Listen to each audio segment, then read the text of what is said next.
I'm joined on the phone now by at Richmond Generals himself, coach of the Richmond Generals, Coach R.C. Lyke. How are you doing today, Coach? Doing good, buddy. Doing good. It's great to be on. It's great to hear your voice. That means hockey season's around the corner, so we're getting excited about that. Yeah, I feel like everyone's starting to gear up. This is kind of that time of year where you're like, oh man, there's only a couple weeks left. But before we kind of dive into this season, let's talk a little bit about last season. You guys had as good of a run as a team can have in sports. You went all the way to the end and ended up taking home a trophy. Walk us through what that run through preliminaries and nationals and eventually to the finals was like. It was a great run. I mean, I was very proud of our team. I was very proud of our players. We had a game plan that we executed from the start of the season. Everybody was on the same page, and as the season kept going with its ups and downs, I mean, we had a lot last year. We were in first place most of the year, probably overall in the league. However, that's not the whole story. We lost the most guys to injuries that we've had ever in our 8 years. We had everybody being inserted and stepping up in the lineup and doing their part whenever someone was out. We had a lot of key suspensions due to the most important stretch at the end of the season and actually the first round of playoffs to get to Boston. So I think that there's a lot that the guys overcame, and that just made them stronger and bonded them, made the bond even stronger, and fighting through the adversity that we faced, was kind of a motivating factor, and it was a great run. I mean, it started out very interesting. I've never seen a format where we were allowed to have ties, and as our first two games were tied. That's something I've never seen before. So that was very odd and was very different situation in terms of seeing something different that I had never seen from my playing or coaching perspective. And fortunately for us, there was numerous ties across the board, which was very interesting. 4 on the same day, on opposite, two games going on, 4 different teams on opposite rinks all the time. That was a different scenario. I think one of the biggest things that's going to stick in my mind is, we had a guy named Louis Mustin on our team who's a local kid who's worked his butt off. He's going to be going into the military, and he was a in and out of lineup guy for us, and he scored one of the biggest goals in that playoffs to against the Cyclones to give us the lead, even though the game ended up being tied. If he doesn't score that goal, we probably don't win. So it's a great story for one of our guys who's worked his butt off, and a local kid, done everything we've asked, and just a great person and a great human being. He didn't have that memory of scoring that goal. And the funny thing is after that he played one. He only played one more game after that, and those are the kind of moments that our team had all year, and why our team was so successful is we rallied behind those things, and we really fought for each other. And I think that's why we had the success that we did. So now moving into the off season and inevitably the upcoming season of hockey, how do you come off of a championship year and try to maintain that momentum, especially when, with every team, there's always a little bit of a roster shakeup. Some guys come back, some guys don't, some guys move on to the next level. So how do you maintain that momentum and keep basically a mindset in the right place? It's always tough. It starts at the beginning of the season. It starts with the recruiting process. For me, it starts with the recruiting process. We've been very fortunate to have very good players that have played through our program, but we've had even better kids and families, and we really look for that. So our recruiting process really starts with finding the right kids that fit our culture and what we do here, and why we've had the success that we've had. And I think that's the biggest part of it, is making sure you spend the time and recruit wisely and recruit the kids that really want to be, a Richmond General and in our program for the right reasons. And, I think we've been very fortunate to do that. I mean, this year, as good as our teams were, both our teams, I thought our premier team should have been right there. Had a chance to win everything if we didn't lose 2 of our key players. I believe this year both teams should have a chance to be the top team in the league and win the national championship, and that's our goal. And that's been our goal since, we started at the end of last season when the season ended. We want to win both divisions. We want to hang more banners, and we want to develop young men. And this year, there's always a roster shakeup for us. I think we're one of the few teams that lose an exorbitant amount of players to college and the next level of juniors. So right now we have, I believe it's 9 confirmed guys playing Tier 2 with the potential to have 11 from this past season. And we have 24 college commitments. So when you look at the turnover on our roster is very high. And basically every year we're starting from scratch. Yes, we do have some key returning players that will be moving up from the elite team to the premier, and some guys who were first-year elite guys who were more of depth guys and younger players who will be stepping up into leadership roles. So that'll be fun to see how that transpires and how those guys make that transition. But it's going to be exciting. It's always a fun time, and this is where you build your, this is where championships are won, is in the summer. They're won in the summer, and they're won at the start of the season with your recruiting process and getting your team to really be a team and to buy into your culture and your values. So this is where all the building blocks start. So it's going to be an exciting time.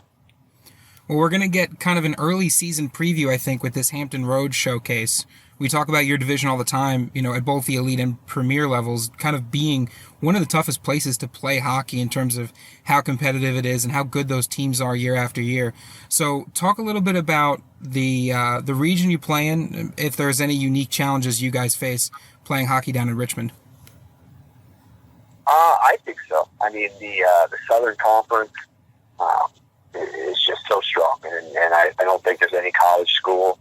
I don't think there's any scout or anybody in our league that would debate that it is the best division in Tier 3 hockey. Especially our conference. You add in the extended Southern Conference, which I consider the Florida division. You got some really good programs and coaches and teams down there.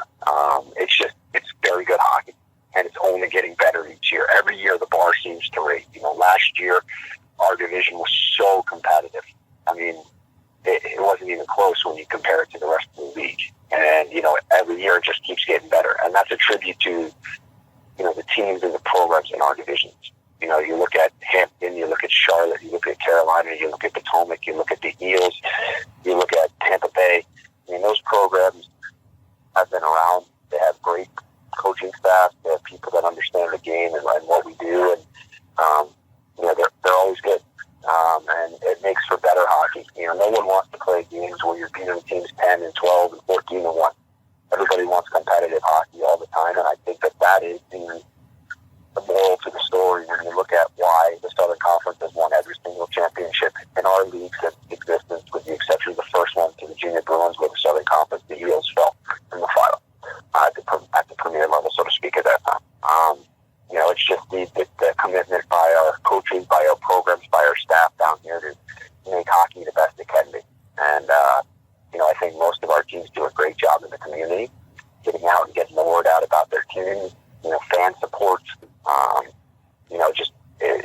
It makes for good hockey. It makes for enjoyable experience for the kids. And our programs are doing our part to move players on and put players in college and the next level of juniors. And that's what we're supposed to do. That's what this level is about. Well, Coach, thank you so much. We look forward to seeing you guys again down at the Hampton Showcase and working with you throughout the season. Good luck with the rest of your off season. Thanks a lot. You guys enjoy the little bit of off season that you have. I look forward to seeing you guys, and can't wait to get you guys back down to Richmond for one of our events. Hopefully we can make that work again, and you guys can have some fun on the air with Morris and some of the other people that we'll have down here. So. Oh yeah, we had a great time last year when we came down, and it really does feel like a family down in Richmond, so we are excited to get back. Yeah, thank you for all you guys do for our league, and I will see you guys soon.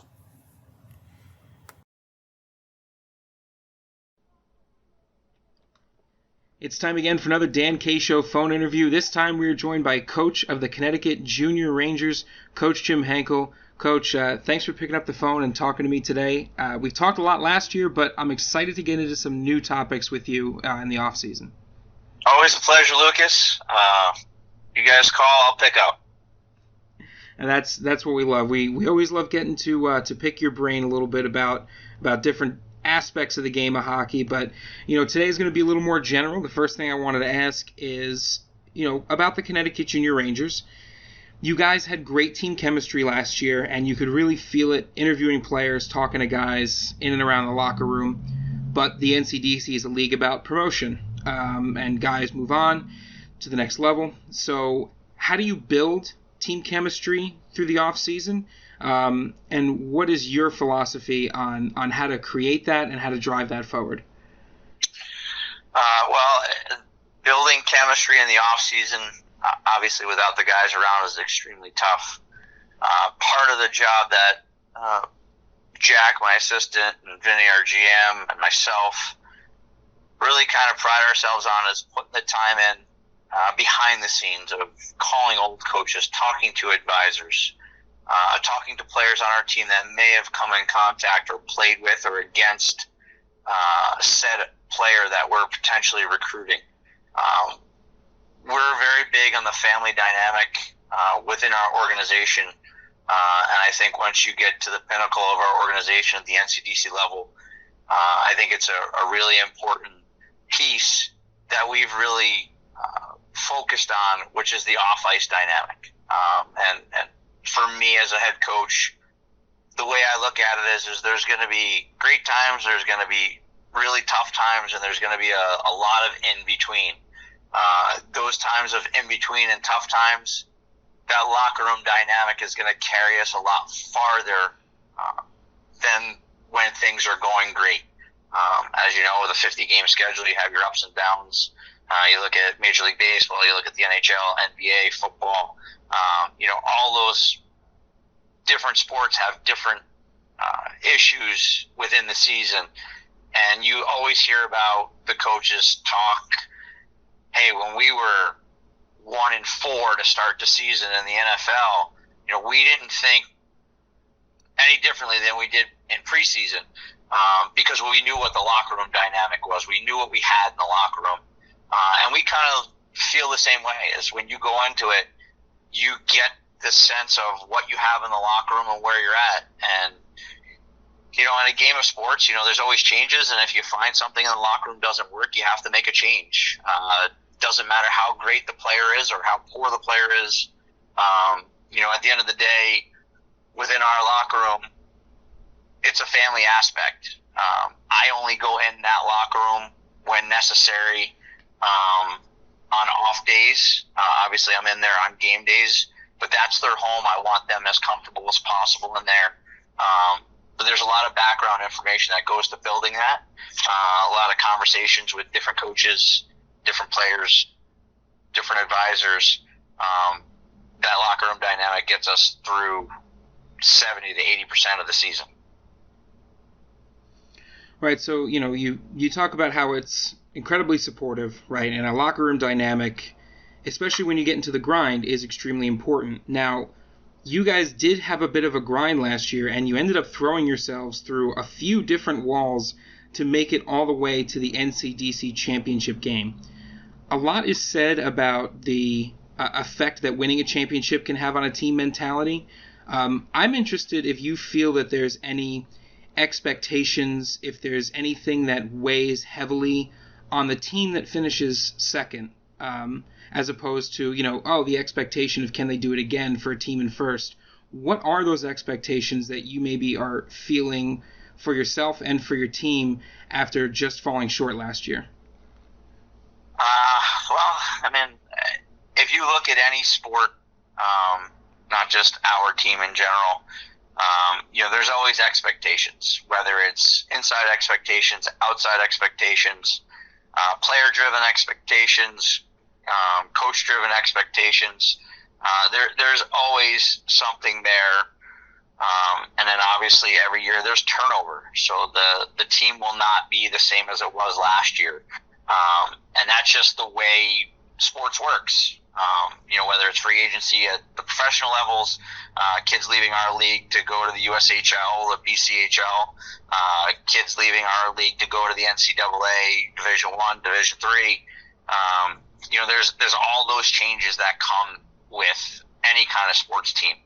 For us, it's consistently raised the bar. We've done some significant improvements in the last 3-4 years. Started before I was in there as head coach with Vinny, running the team. Things have gotten better each and every year.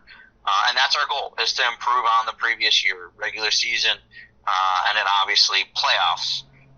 If you look back a couple of years, we were, a 9th, 10th place team, finding our way into the playoffs and trying to find our way through, the play-in rounds to get up to, getting into 5th place, then last year 3rd place. And, this year it'll be, top 3 placement for us, because I think that's really important. Kind of shows that we're in that top grouping. And then the playoffs. We started last year's season, I want to say 5-1, 6-1, something like that. But then we lost 5 games in a row to bring us back to 500.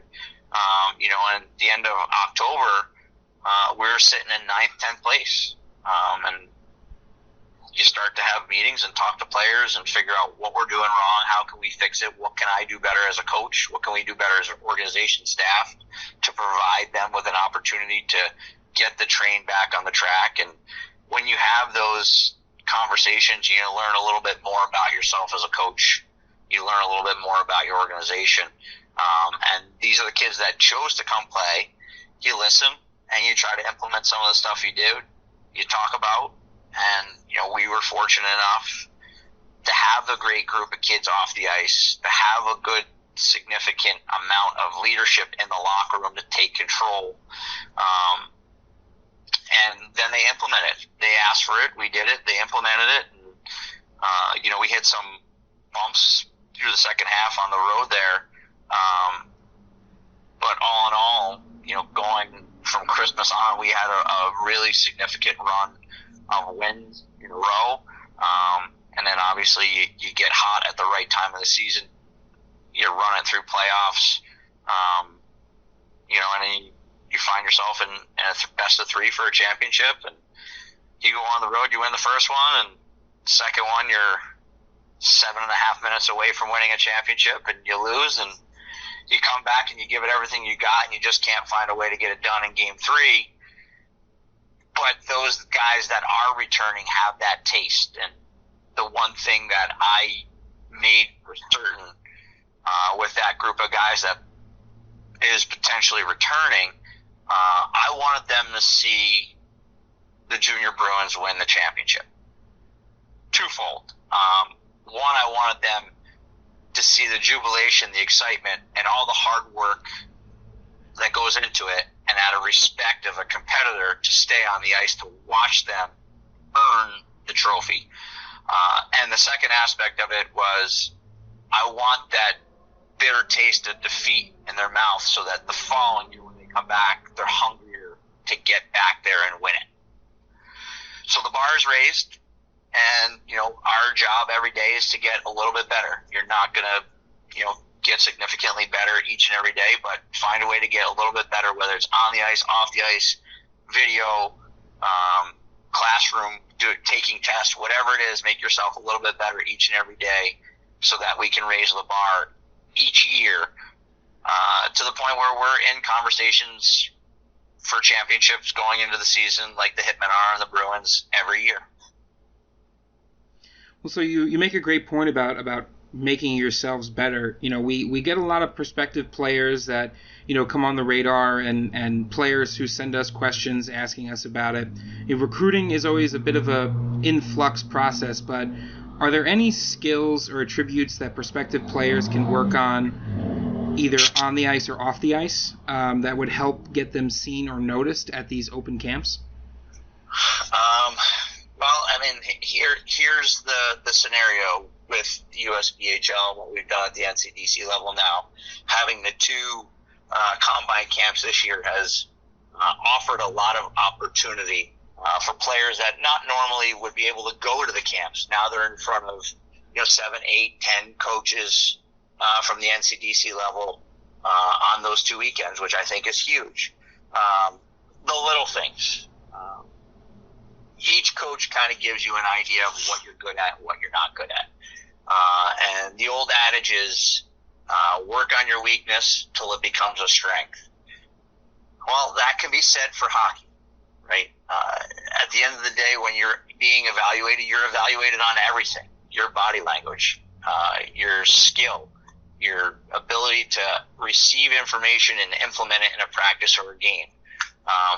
Some of those skills don't really transpire when you go to a camp. Some of those skills are kind of lost in translation until you kind of get to know the kid. Like, how coachable is he? How much can he take in information-wise and then produce it? Well, that's us as coaches when we're evaluating. That's drill recognition and execution. So that's something that's small, little, doesn't really play into whether or not you make the team or you're getting invited to a camp. But as we sit in the stands and we watch about drill execution, you sit there and say, can he implement a simple drill or a complex drill? And then when you can do that in a practice or a camp style setting, that translates, for me as a coach, that translates into a game. We may have to change a system on the fly. We may have to change a breakout on the fly. If you can't process the information and then execute it, you're going to struggle in those times where we transition in game to a different forecheck, to a different breakout. And sometimes it's a weekend, right? You go to a showcase weekend and you got to worry about, hey, we're going to play this forecheck game 1. Game 2, we're going to play this forecheck. Game 3, we're going to see this forecheck. How do we get through it? So a lot of it is understanding your ability to receive information, which obviously comes, but as a group that is evaluating, it becomes a situation that we watch how drills are executed. I'm a big proponent of put some easy drills to get them into it, and then change the drills, get a little bit more complex as we go through practice or an evaluation or a tryout or a camp, and then let's see how they do and how they handle it. And those that can handle it and execute it properly at a good pace, those are your players that are going to be able to perform during a game, specifically when you have to make changes. And any coach will tell you, there's very few games you go without making changes in game. I change stuff in the middle of periods. I change stuff in between periods. It's all about getting the best that you can get advantage-wise out of your group versus the group you're playing. Coach, it's always great to pick your brain. Thanks for joining us, and we look forward to working with you throughout the season. Thanks, Lucas. I appreciate it. Make sure you tell Dan I said hello. Definitely will.